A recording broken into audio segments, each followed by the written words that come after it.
Bonjour à tous, Sawadee-Cap. À force de voir des étrangers vieillissants se vanter de sortir avec des Thaïlandaises de 30 ans de moins qu'eux, on pourrait finir par penser que ces filles sont prêtes à tout pour se trouver un farang et que finalement, le physique et la personnalité ne comptent pas vraiment pour séduire ici. Dans cette vidéo, on va aborder ce sujet extrêmement délicat, je vais essayer de le détailler, de l'expliquer et je vous dirai ce que j'en pense. Alors, est-ce que toutes les Thaïlandaises veulent être en couple avec un farang? C'est parti.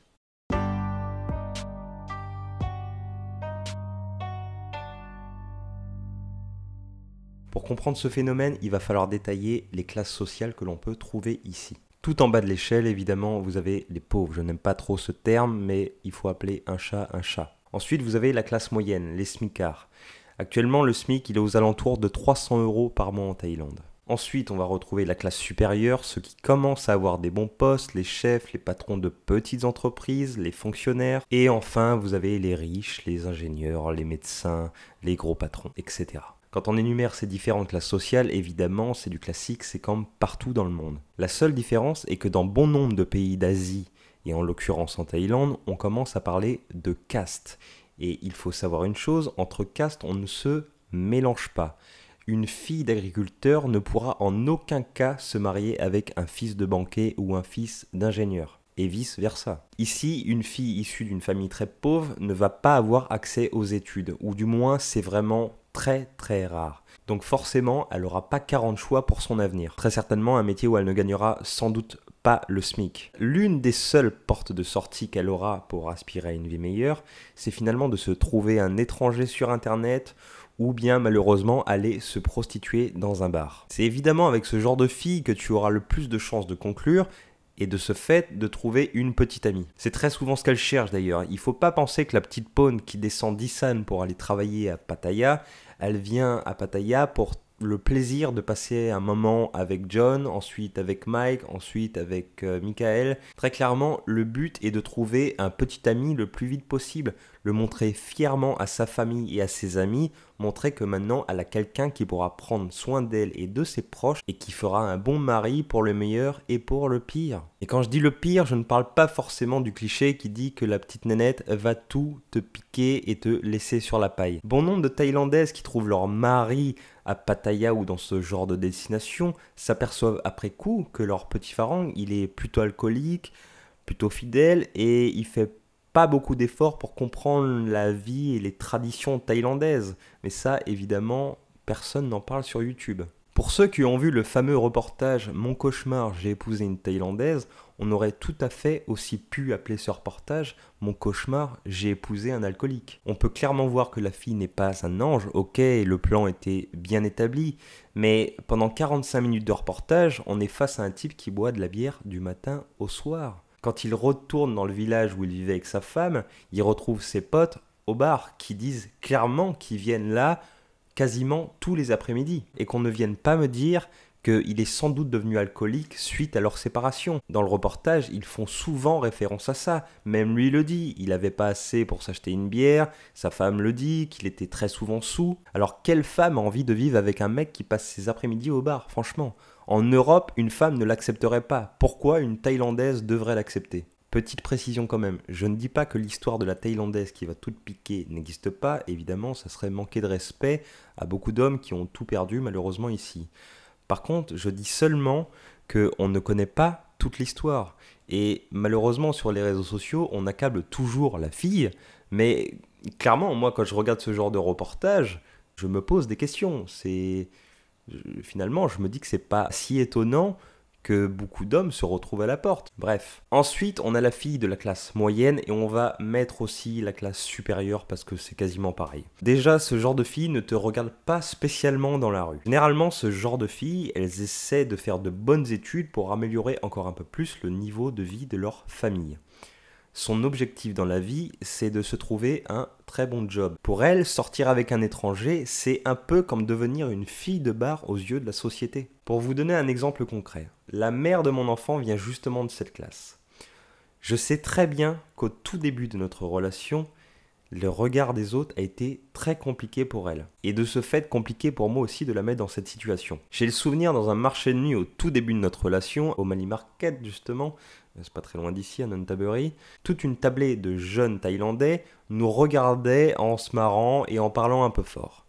Évidemment, elle m'a expliqué ce qu'ils racontaient, et je vais pas vous faire un dessin, très clairement, voilà, ils étaient en train de se moquer d'elle, comme si c'était une Lady Bar. Et malheureusement, ce genre d'événement n'est pas arrivé qu'une seule fois. Ensuite, l'hôtel où je résidais.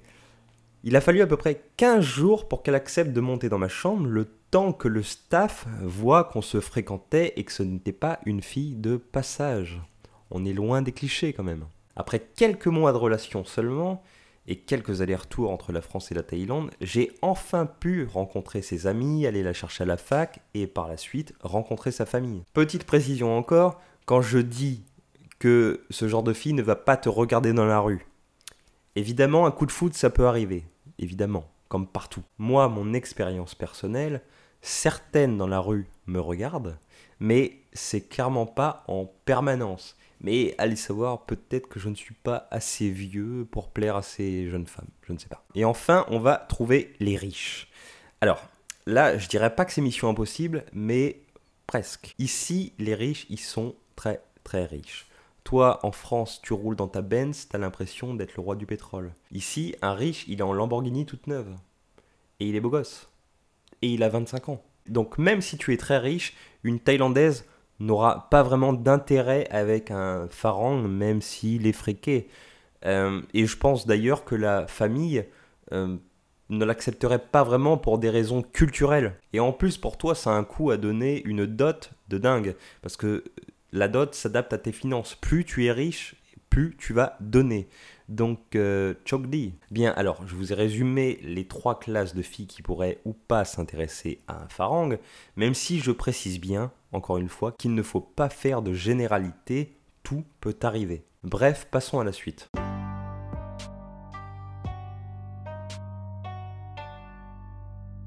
Alors, avant de vous énumérer ma liste, je veux juste préciser que les points que je vais vous citer sont des choses qui reviennent souvent sur le net. Là, pareil, il faut très certainement prendre des pincettes. Tous les hommes ne sont pas les mêmes. Tous les hommes n'ont pas les mêmes moyens financiers, n'ont pas la même générosité et la même mentalité, évidemment. Pour le bas de l'échelle et la classe pauvre, évidemment, c'est l'argent. Avoir un Farang, c'est gage d'avoir de l'argent qui rentre tous les mois et de ce fait, s'élever socialement, elle et sa famille. Tu dois savoir qu'ici, les enfants aident énormément leur famille. Surtout les filles d'ailleurs. Une fois que les parents sont à la retraite, la fille prend souvent en charge leurs besoins. Pour ceux qui n'ont pas de retraite évidemment. Mais seule une petite partie de la population a une retraite ici, dont les fonctionnaires. Donc en étant avec un étranger, elle s'assure de pouvoir prendre soin de sa famille, chose qui est souvent compliquée à comprendre. D'ailleurs pour les étrangers, la vision de la famille c'est souvent une source de problèmes et de frictions entre les couples mixtes. Mais ça c'est un autre sujet. Le confort de vie, évidemment, elle aura à coup sûr une maison, une voiture, elle pourra voyager, prendre l'avion.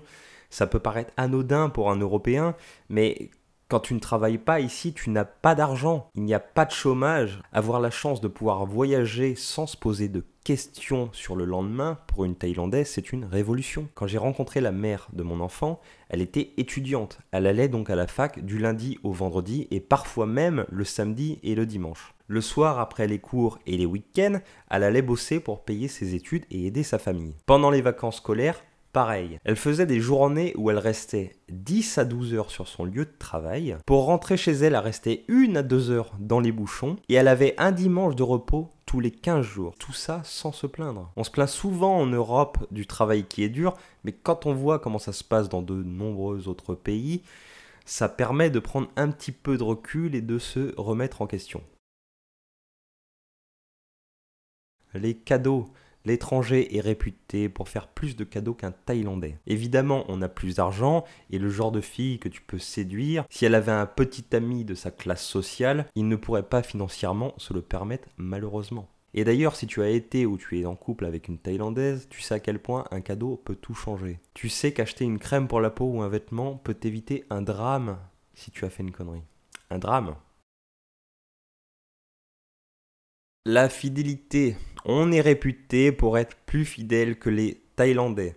Alors, il faut savoir que la polygamie en Thaïlande pouvait être librement pratiquée jusqu'en 1935. Donc, ils sont peut-être pas encore au courant que ça a changé. Plus sérieusement, il y a aussi un sondage qui a été publié il y a quelques années et la Thaïlande était le pays où il y avait le plus d'infidélité au monde. Les premiers, les champions.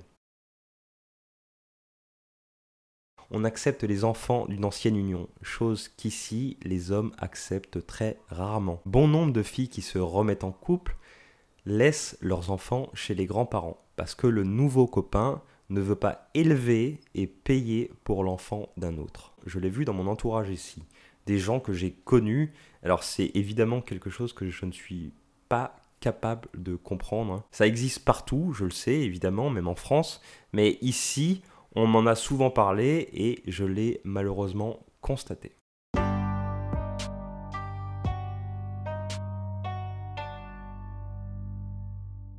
En conclusion, vous l'aurez compris, ce n'est pas si facile que ça de trouver une petite amie durable en Thaïlande comme partout dans le monde.